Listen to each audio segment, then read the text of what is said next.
திமுக இளைஞரணி தென்மண்டல நிர்வாகிகள் சந்திப்பு கூட்டத்திற்கு சிறப்புரையாற்ற வருகை தரும் மாண்புமிகு தமிழக முதலமைச்சர் கழக தலைவர் திரு மு க ஸ்டாலின் அவர்களையும், தலைமையேற்க வருகை தரும் மாண்புமிகு துணை முதலமைச்சர் அண்ணன் இளந்தலைவர் திரு உதயநிதி ஸ்டாலின் அவர்களையும் வருக வருகை என வரவேற்கும் ஜி.பி. ராஜா இளைஞரணி துணை செயலாளர்.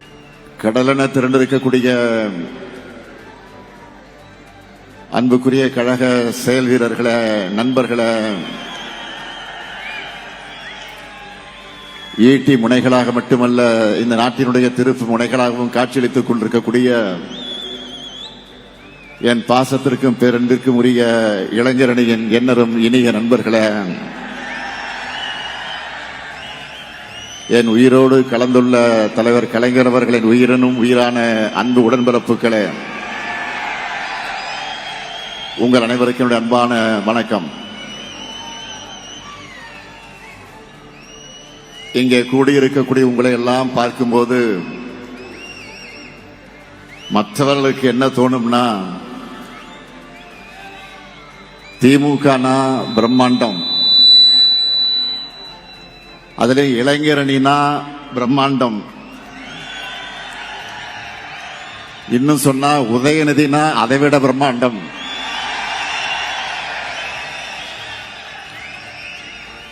ஏன்னா பலருக்கும் பொது கூட்டங்களை நடத்துறத பெரிய சவாலா இருக்கு. ஆனா நமக்கு மாநாடுகள் என்பது வார வாரம் நடக்கக்கூடியதா ஆயிடுச்சு. இப்போ இந்த மாநாடு மட்டுமல்ல, ஏற்கனவே நடந்திருக்கக்கூடிய மாநாடுகள் மட்டுமல்ல, இந்த மாதம் மட்டும் இன்னும் 5 மாநாடுகள் நடக்கவிருக்கு. அதுக்கு தொடக்கமாக இந்த விருதுநகர் மாவட்டத்தில் இந்த சந்திப்பை ஏற்பாடு செய்திருக்கக்கூடிய தம்பி உதயநிதி அவர்களை நான் பாராட்டுகிறேன், வாழ்த்துகிறேன். தலைமை கழகத்தின் சார்பில் நன்றி கூறுகிறேன். அதேபோல் இளைஞரணி நிர்வாகிகளுக்கும் என்னுடைய பாராட்டுக்களை ஏன் விருதாக இந்த விருதுநகர்ல வழங்குகிறேன். விருதுநகர்னு சொன்னால நமக்கு நினைவுக்கு வருவது கல்வி கண் திறந்த பெருந்தலைவர் காமராஜர் அவர்கள். பெருந்தலைவர் காமராஜர் சொன்னால எல்லாருக்கும் நினைவுக்கு வர்றது மதிய உணவு திட்டம். அதுபோல இன்னைக்கு நம்ம திராவிட மாடல்னு சொன்னா எல்லாருக்கும் நினைவுக்கு வருவது காலை உணவு திட்டம். விருதுநகர்ல மாநாடு நடந்துச்சுன்னா அடுத்த வர தேர்தலில் நம்முடைய வெற்றி உறுதி. நினைச்சு பார்க்கிறேன், 2004 தென்மண்டல மாநாடு நடத்தணும், 40க்கு 40 வெற்றி பெற்றோம். 2019 தேர்தல் பரப்புரைய இங்கிருந்து தொடங்கி 39 இடங்களை கைப்பற்றினோம். 2023 40 நமதேன்னு இங்கே சொல்லி தொடங்கிதான் 2024 40க்கு 40 வெற்றி பெற்றோம். இப்போ 2026 புதிய சாதனை படைக்க நீங்க தயாரா? நம்முடைய டார்கெட் என்ன? வெல்வோம் 200. அதுக்காக உழைக்க நீங்க ரெடியா? நான் ரெடி, நீங்க ரெடியா? கான்பிடென்டா இருக்கக்கூடிய உங்களை பார்க்கும்போது என்னுடைய நம்பிக்கையும் இன்னும் பல மடங்கு உற்சாகத்தை கூட்டுது. இந்த விருதுநகர் மாவட்டத்தில் கால் பதிச்சதுமே எனக்கு பழைய நினைவுகள் எல்லாம் வந்துச்சு. தம்பி உதயநிதி பேசுகிற போது குறிப்பிட்டு சொன்னார், இந்த மாவட்டத்தில் என்னுடைய காலடி தடம் பதியாத கிராமமே கிடையாது. அந்த அளவுக்கு இளைஞரணியை தொடங்கினப்போ அப்ப இந்த மாவட்டத்தினுடைய ஒருங்கிணைந்த மாவட்ட கழகத்தினுடைய செயலாளராக இருந்த அண்ணன் தங்கபாண்டியன் கூட எல்லா கிராமங்களுக்கும் சென்று நான் கொடியேற்றி இருக்கிறேன். எப்போ விருதுநகருக்கு வந்தாலும் அந்த பாசத்தையும் நேசத்தையும் குறைவில்லாம கொடுக்கிறவங்க தான் இந்த விருதுநகர் மாவட்டத்தில் இருக்கக்கூடிய மக்கள். இந்த விருதுநகர் மண்ணில் மருது சகோதரர்களைப் போல இணைஞ்சு பணியாற்றி கழக கோட்டையை கட்டி காக்கக்கூடிய KK.SSR ராமச்சந்திரன் அவர்களுக்கும் தங்கம் தென்னரசு அவர்களுக்கும் என்னுடைய பாராட்டுக்களையும் வாழ்த்துக்களையும் நான் தெரிவித்துக்கிறேன். பாருங்க, 2 பேரும் ஏஞ்சி ஒரே நேரத்தில் வணக்கம் வைக்கிறாங்க பாருங்க. அதான் நம்ம KK.SSR அவர்களை பொறுத்த வரைக்கும் ரொம்ப பாசக்காரர். யாரை பார்த்தாலும் அண்ணாச்சி அண்ணாச்சி அண்ணாச்சி தான் கூப்பிடுவார், பாசமா பழகுவார். இதுவரைக்கும் தமிழ்நாட்டின் வரலாற்றிலே இல்லாத அளவுக்கு இந்த 5 வருஷத்துல சுமார் 22 லட்சம் பேருக்கு பட்டாக்களை அவர் மூலமாக வழங்கி இருக்கிறோம். அப்படிப்பட்ட சாதனை துறையை வழியை நடத்தக்கூடிய அவருக்கு என்னுடைய வாழ்த்துக்களையும் பாராட்டுக்களையும் நான் தெரிவிச்சுக்கிறேன். அதேபோல் இந்த மாநாட்டை மிக மிக எழுச்சியோடும் ஏற்றத்தோடும் ஏற்பாடு செஞ்சிருக்கிறார் நம்முடைய மாண்புமிகு நிதியமைச்சர், என்னுடைய அருமை சகோதரர், இனிய சகோதரர் தங்கம் தென்னரசு அவர்கள். எந்த துறையை கொடுத்தாலும் அந்த துறையில் தனி முத்திரையை பதிக்கக்கூடியவர் தான் அவர். பன்முக ஆற்றல் கொண்டவர், தமிழ் ஆர்வலர். இந்த மாநாட்டு மூலமாக புது முத்திரையை பதிச்சிருக்கிறார். இங்க இருக்கக்கூடிய இளைஞரணியினர் இவங்க 2 பேரையும் பாருங்க. KK.SSR சீனியர், தங்கம் தென்னரசு இளையவர். ஆனா 2 பேரும் ஒற்றுமையா ஒருத்தர்கிட்ட இருந்து ஒருத்தர் இணைந்து ஆக்கபூர்வமா செயல்பட்டுக் கொண்டிருக்கிறார்கள். நீங்க எல்லாரும் இவங்களை பார்த்து நிறைய கத்துக்கணும். இவங்க உங்களுக்கு ஒரு எக்ஸாம்பிள். இங்கே கூடியிருக்கக்கூடிய லட்சக்கணக்கான இளைஞர்களை நான் கேட்க விரும்புவது, உங்களை பார்க்க எனக்கு மகிழ்ச்சியா இருக்கு. காரணம், நான் பார்த்து பார்த்து வளர்த்த இளைஞரணியில் இப்போ உங்களை எல்லாம் பார்க்கிறப்போ அந்த மகிழ்ச்சி டபுள் ஆகுது, ட்ரிபிள் ஆகுது. நம்ம திராவிட இனத்தினுடைய மேன்மைக்காக, தமிழ் மொழியினுடைய உயர்வுக்காக, தனித்துவமான தமிழ்நாட்டினுடைய வளர்ச்சிக்காக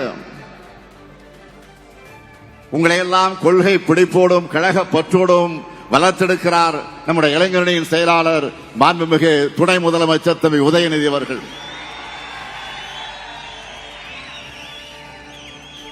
உதயநிதியோட செயல்பாடுகளை நான் தொடர்ந்து உன்னிப்பாக கவனிச்சுட்டு தான் இருக்கேன். ஏதோ பெயரளவுக்கு இளைஞர்களை அரசியல் இயக்கத்தில் சேர்த்தா போதும்னு உதயநிதி செயல்படல. இளைஞரணி நிர்வாகிகளை ரொம்ப சிஸ்டமேட்டிக்கா பூத் அளவில் தொடங்கி மாநில அளவு வரைக்கும் செலக்ட் பண்ணி ட்ரெயின் பண்ணி உங்களை நியூ ஏஜ் திராவிடியன் ஸ்டாக்கா உருவாக்குகிறார். நீங்க ஒவ்வொருத்தரும் தந்தை பெரியாருடைய கொள்கை வாரிசுகள், பேரறிஞர் அண்ணாவுடைய கொள்கை வாரிசுகள், முத்தமிழறிஞர் தலைவர் கலைஞருடைய கொள்கை வாரிசுகள். நீங்க தான் அடுத்து நம்ம கழகத்தை தமிழ்நாட்டையும் காப்பாற்ற போறீங்க.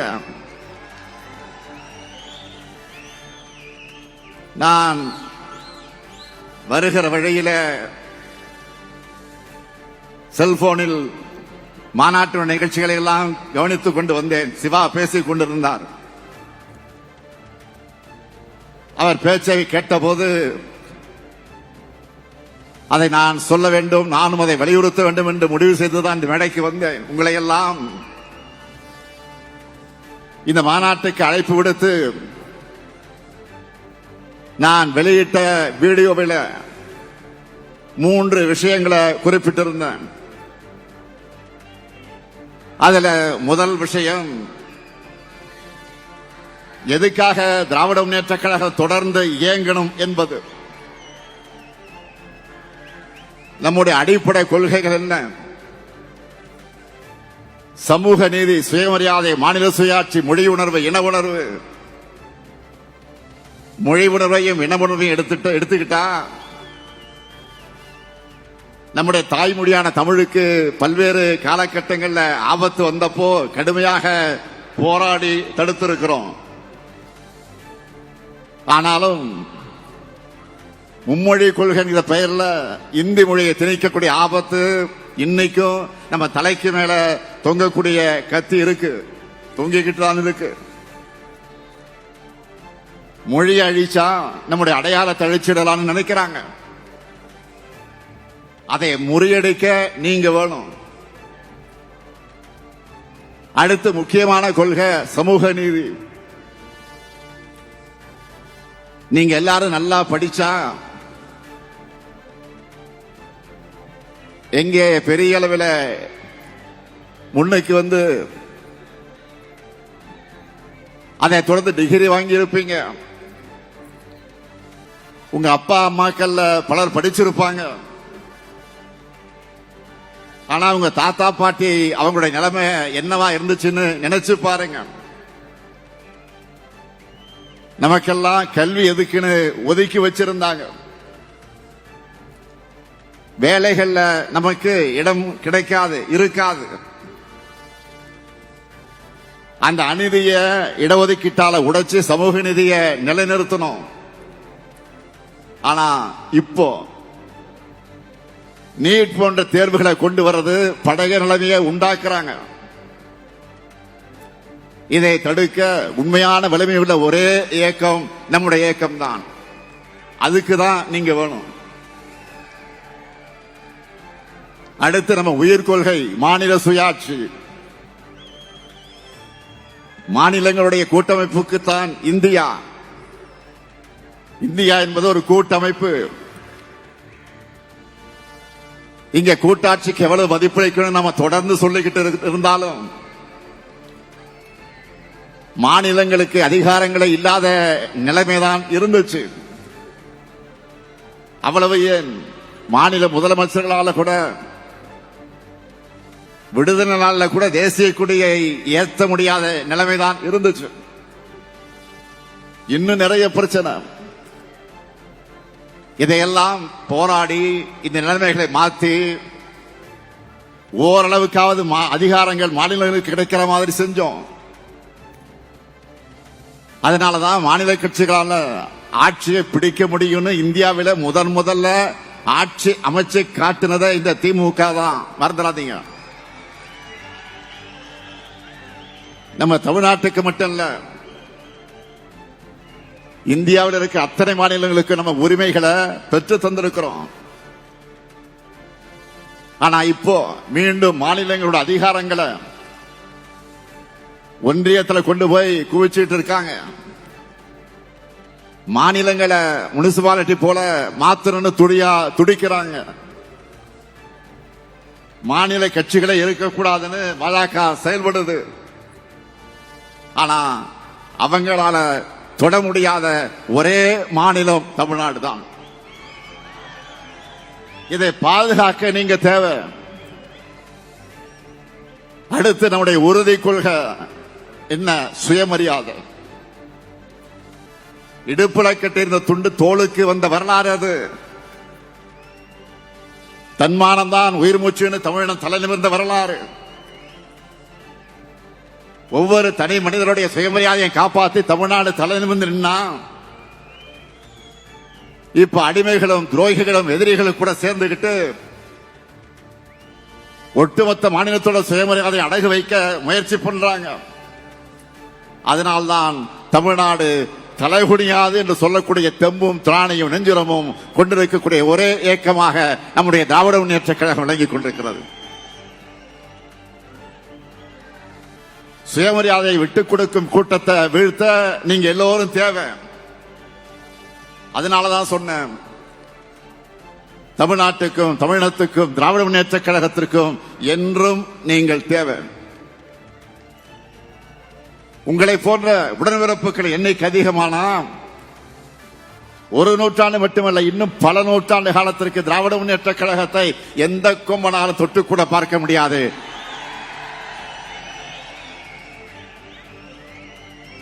இரண்டாவது விஷயம், நான் சொன்னது நேற்று நான் சொன்னேன்,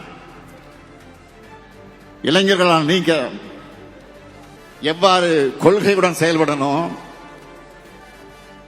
மொழி பற்றோடு மொழி ஆற்றலும் கொண்டவர்களாக நீங்க இருக்கணும். நிறைய புத்தகங்களை படிங்க. திராவிட இயக்க வரலாற்று சொல்லக்கூடிய யூடியூப் வீடியோக்களை பாருங்க.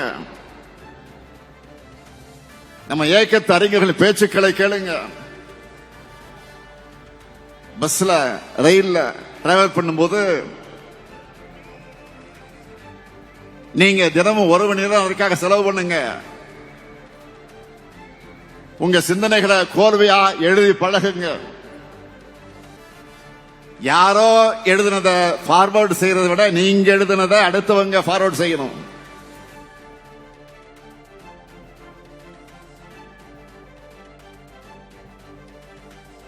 சோசியல் மீடியாவில் பேசி வீடியோஸ் போடுங்க, கலந்துரையாடல் நடத்துங்க, பலதரப்பு மனிதர்களையும் சந்திச்சு உரையாடுங்க, கழகத்தின் கொள்கைகளை பரப்புங்க, நாம செஞ்ச சாதனைகளை எடுத்து சொல்லுங்க. இதெல்லாம் தான் கழகத்தையும் வளர்க்கும். ஃபார்வர்ட் செய்யறதை விட நீங்க எழுதுனதை அடுத்தவங்க ஃபார்வர்ட் செய்யணும். அந்த அளவுக்கு நீங்க சிறப்பா எழுதணும். சிறு சிறு கூட்டங்களை பேசுங்க. சோசியல் மீடியாவில் பேசி வீடியோஸ் போடுங்க, கலந்துரையாடல் நடத்துங்க, பலதரப்பு மனிதர்களையும் சந்திச்சு உரையாடுங்க, கழகத்தின் கொள்கைகளை பரப்புங்க, நாம செஞ்ச சாதனைகளை எடுத்து சொல்லுங்க. இதெல்லாம் தான் கழகத்தையும் வளர்க்கும், உங்களையும் வளர்க்கும். நாம தான் 7வது முறையும் ஆட்சி அமைக்க போறோம். நம்ம எதிரிகள் உட்பட யாருக்கு இந்த சந்தேகம் கிடையாது. ஆனா நாம தான் எப்படி வெற்றி பெற போறோம் மெத்தனமா இருந்துடக்கூடாது. பரம்பரையா திமுகவுக்கு வாக்களிக்கக்கூடிய குடும்பமாக இருந்தாலும் சரி, இதுவரை நமக்கு வாக்களிக்காத குடும்பமாக இருந்தாலும் சரி, பரப்புரையின் கடைசி நிமிடம் வரை மக்களை சந்திச்சு வாக்கு கேட்டுக்கொண்டே இருக்கணும். இதுதான் உங்களுக்கான டாஸ்க். செய்வீங்களா? 3வது விஷயம் நான் சொல்வது, இதுக்காக திராவிட முன்னேற்ற கழக ஆட்சிதான் தமிழ்நாட்டில் தொடரணும். இந்தியாவில் எந்த மாநிலத்திலும் ஒரு அரசு 5 ஆண்டுகள் நாம செஞ்சிருக்கக்கூடிய மாதிரி இவ்வளவு சாதனைகளை செஞ்ச வரலாறு உண்டா? ஒன்றிய அரசினுடைய ரேங்க் ஆனாலும் சரி, நேஷனல் மேகசின்கள் வெளியிடக்கூடிய ரேங்கிங் ஆனாலும் சரி, எக்கனாமிக்ஸ் மாதிரி இன்டர்நேஷனல் மேகசின்ல வரக்கூடிய அந்த செய்திகளானாலும் சரி, எல்லா ரேங்க்லயும் தமிழ்நாடு தான் டாப். தமிழ்நாடு தான் சூப்பர் ஸ்டார். தமிழ்நாடு தான் சூப்பர் ஸ்டார் ஸ்டேட். அனைத்து துறைகளையும் தமிழ்நாடு முன்னேறி இருக்கு. இதை நீங்க எங்க வேணாலும் போய் நெஞ்சு நிமிர்த்தி சொல்லலாம். தமிழ்நாட்டில் வாழக்கூடிய ஒவ்வொரு குடும்பமும் நிச்சயமா ஏதாவது ஒரு திட்டத்தில் பயனடையக்கூடிய வகையில் நம்முடைய அரசு செயல்பட்டு இருக்கு. பெண்களின் உழைப்புக்கு அங்கீகாரமா மகளிர் உரிமை தொகை, அவங்க சுதந்திரமா பயணம் செய்ய கட்டணமில்லா விடியல் பயணம், சொந்த ஊரை விட்டு வெளியூர்ல பணிபுரியக்கூடிய பெண்கள் பாதுகாப்பாக தங்க மாவட்டந்தோறும் தோழிகள் விடுதி, அரசு பள்ளி மாணவர்கள் காலையில சேர்ந்தா மாதம் 1000 ரூபாய் புதுமை பெண் தமிழ் புதல்வன் திட்டம், எல்லா மாவட்டங்களிலும் புதிய தொழிற்சாலைகள், அதன் மூலமாக லட்சக்கணக்கான வேலை வாய்ப்புகள். அந்த வேலை வாய்ப்புகளை பெறுவதற்கு நான் முதல்ல திறன் பயிற்சி, மாநிலம் முழுக்க மருத்துவமனைகள், பேருந்து நிலையங்கள், நூலகங்கள், சாலைகள், மேம்பாலங்கள், குடிநீர் திட்டங்கள், உட்கட்டமைப்பு வசதிகள் செய்யப்பட்டிருக்கு. நீங்க கெத்தா சொல்லலாம், இந்தியாவில் வேற எந்த மாநிலத்திலையும் இவ்வளவு திட்டங்கள் இருக்காது. இத்தனை பயனாளிகளும் இருக்க மாட்டாங்க. தமிழ்நாட்டுக்கு நிகர் தமிழ்நாடு மட்டும்தான். ஒன்றிய அரசு மாநிலங்களை ஒப்பிட்டு எந்த துறையில விருதுகள் கொடுத்தாலும் அதை தமிழ்நாடு தான் வாங்குது. இப்படி எல்லாத்திலையும் நாம நம்பர் 1 இருந்தாலும் பட்ஜெட்னு வந்துட்டா நமக்கு ஒண்ணும் கிடையாது. இந்த ஆண்டு தேர்தலை மனசுல வச்சாவது ஏதாவது எலெக்ஷன் ஸ்டண்ட் பண்ணுவாங்கன்னு நம்ம எதிர்பார்த்தோம். கடைசியில் அதுவும் இல்லை. வழக்கம் போல ஈரத்துண்டுகள் தான். தமிழ்நாட்டிலிருந்து நாங்க தொடர்ந்து என்ன கேட்கிறோம்?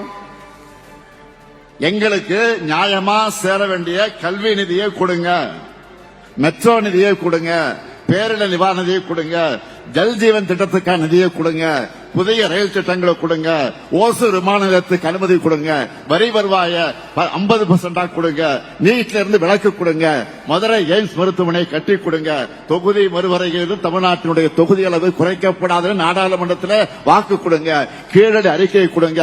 இதெல்லாம் தான் நாங்க கொடுக்கிற கொடுங்க கொடுங்க கொடுங்கன்னு கேட்கிறோம். எதிர்த்து குரல் கொடுக்காம பாஜகவுடைய கிளை செயலாளராக மாறி இருக்கிறார் எதிர்க்கட்சி தலைவர் பழனிசாமி. எடப்பாடி பழனிசாமி இப்ப முழுசா என்டிஏ பழனிசாமியாக மாறி இருக்கிறார். நானும் ரவுடி தான் அப்படின்னு சொல்ற மாதிரி மைக்கு முன்னாடி வந்து நின்னுக்கிட்டு நான் தான் கூட்டணிக்கு தலைமைன்னு சொல்லிட்டு இருக்காரு. சொல்லல, புலம்பிக்கிட்டு இருக்கிறாரு. இந்த நிலையில ஒரு வித்தியாசமான போராட்டத்தை இப்போ அவர் அறிவிச்சிருக்காரு. பாஜக அரசு கொண்டு வந்திருக்கக்கூடிய 125 நாள் வேலை திட்டத்தை நாம தடுக்கிறோமா, அதுக்காக தான் போராட்டமா. அவர் முதல்ல அந்த சட்டத்தை பத்தி எதையாவது படிச்சாரா?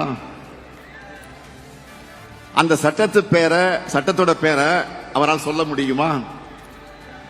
அப்படி இருந்தா அவருடைய அறிக்கையில அதை ஏன் குறிப்பிடல? 100 நாள் வேலை என்பது உரிமையா இருந்தபோது அப்ப 50 நாள் கூட பாஜக அரசு வேலை தரல. இப்ப எப்படி 124 கொடுப்பாங்க? இதுல என்னன்னா இனி மாநில அரசு தான் 40 விழுக்காடு நிதியை தரணும்னு வேற மாத்தி இருக்கிறாங்க. இதெல்லாம் பழனிசாமி அவளுக்கு தெரியுமா தெரியாதா? என்ன சட்டம் என்ன திருத்தம் செஞ்சிருக்காங்கன்னு ஒண்ணுமே தெரியாம இவர் வந்தா 150 நாட்களுக்கு உயர்த்துவோம் வேற அறிவிச்சிருக்கிறாரு. ஓனரை மிஞ்சின லேபரா இருக்காரு பழனிசாமி அவர்கள். இப்போ அவங்க கூட்டணியில் இருக்க ஒரு டிசைனை பாருங்க. அம்மையார் ஜெயலலிதாவுடைய மரணத்துக்கு பிறகு முதல்ல சசிகலா அவர்களை முதலமைச்சராக்க நினைச்சாங்க. அது முடியாம போன காரணத்தினால்தான் கூவத்தூர்ல வச்சு பழனிசாமி கொண்டு வந்தாங்க. தனக்கு பதவி கொடுத்தவங்களையே கட்சியிலிருந்து நீக்கினார் பழனிசாமி. போன எலெக்ஷன்ல பாத்தீங்கன்னா எல்லாரும் பிரிஞ்சு நின்னாங்க. இப்ப அதுல பாதி பேர் பாஜக கூடவே திரும்ப வந்து சேர்ந்துகிட்டு இணைஞ்சிட்டாங்க. இப்போ இவங்க மொத்தத்துல மக்கள் நலனுக்காக கூட்டணி நடத்தல. இவங்களுக்குள்ள ஒரு மியூசிக்கல் சேர் தான் விளையாடுவாங்க. அது மாதிரி மியூசிக்கல் சேர் விளையாடிக்கிட்டு இருக்காங்க. நடக்க போற தேர்தல் தமிழ்நாடு வெர்சஸ் என்டிஏ. இதுல நாம தமிழ்நாட்டை ஜெயிக்க வைக்கணும். தமிழ்நாட்டில் தோல்வி என்பது பாஜகவுக்கு புதுசல்ல. தினமும் காலையில சூரியன் உதிப்பதை போல அவங்களுக்கு ரொட்டீன். ஆனா இதுவரை அடைந்த தோல்வியை விட மிகப்பெரிய தோல்வியை பாஜகவும் சுயநலத்துக்காக சுயமரியாதை விட்டு டெல்லிக்கு சேவகம் செய்யக்கூடிய அடிமை அதிமுக அடைய போகுது. இதுவரை அடைந்த வெற்றிகளை விட மிகப்பெரிய வெற்றியை திமுக தலைமையிலான மதச்சார்பற்ற முற்போக்கு கூட்டணி அடைய போகுது. வளர்ந்த தமிழ்நாட்டை மேலும் சிறந்த தமிழ்நாடாக உயர்த்துவோம். முன்னேறிய தமிழ்நாட்டை இன்னும் முற்போக்கான தமிழ்நாடாக உயர்த்துவோம். அதற்கு இளைஞர்களுடைய உங்களுடைய முழு ஒத்துழைப்பு கொடுக்கணும். உங்க உழைப்புக்கான உயர்வு நிச்சயம் உங்களை தேடி வரும். தம்பி உதயநிதி சொன்னார, தொடர்ந்து ஒவ்வொரு நிகழ்ச்சியும் சொல்லிட்டு இருக்காரு அவரு. என் கூட இளைஞர்கள் இருந்தவங்க எல்லாம் இப்ப பல்வேறு பொறுப்புகளுக்கு உயர்ந்தாங்கன்னு நேற்றுக்கு வெளியிட்ட வீடியோவில் கூட நான் சொல்லி இருக்கிறேன். இது குறித்து ஒரு லிஸ்டை கூட எடுத்து பார்த்தேன். இப்போ அமைச்சரவையில் இளைஞரணியில் இருந்தவங்க 10 பேர் அமைச்சர்களாக இருக்கிறாங்க. இப்போ 24 பேர் எம்எல்ஏக்களாக இருக்காங்க. 4 பேர் எம்பி நாடாளுமன்ற உறுப்பினராக இருக்காங்க. மேயரா 3 பேர் இருக்காங்க. இதுக்கு முன்னே இருந்த கேபினெட்ல இளைஞரணியில் இருந்த அமைச்சர்களாக தேர்வாகி இருந்தாங்க. அப்படிப்பட்டனா மறந்துடுவானா? என் மூத்த பிள்ளை இளைஞரணி சொன்னார தம்பி உதயநிதி, நீங்க உண்மையா உழைச்சா உங்களுக்கான வாய்ப்புகள் நிச்சயம் உங்களை தேடி வரும். உங்க சீனியர்ஸ் போல, உங்க முன்னோடிகளை போல நீங்களும் உழைக்கணும். மூத்தோரை மதிச்சு இளையோரை அரவணைச்சு உடன்பிறப்புகள் எல்லாரும் ஒரு தாய் மக்களா அன்பு செலுத்துங்க. உங்க எல்லாருக்கும் என்னுடைய மனமார்ந்த பாராட்டுக்கள், வாழ்த்துக்கள். உழையுங்க. அதுவும் உங்க தனித்தன்மை எல்லோருக்கும் தெரிகிற மாதிரி உழையுங்க. உங்க உழைப்பால கழகத்தை, மாநிலத்தை உயர்த்துங்க. அடுத்து வெற்றி மாநாட்டில் மீண்டும் சந்திப்போம். தமிழ்நாடா என்டிஏவா என்ற ஜனநாயக போர்ல நாம் வெல்வோம் ஒன்றாக. நன்றி, வணக்கம்.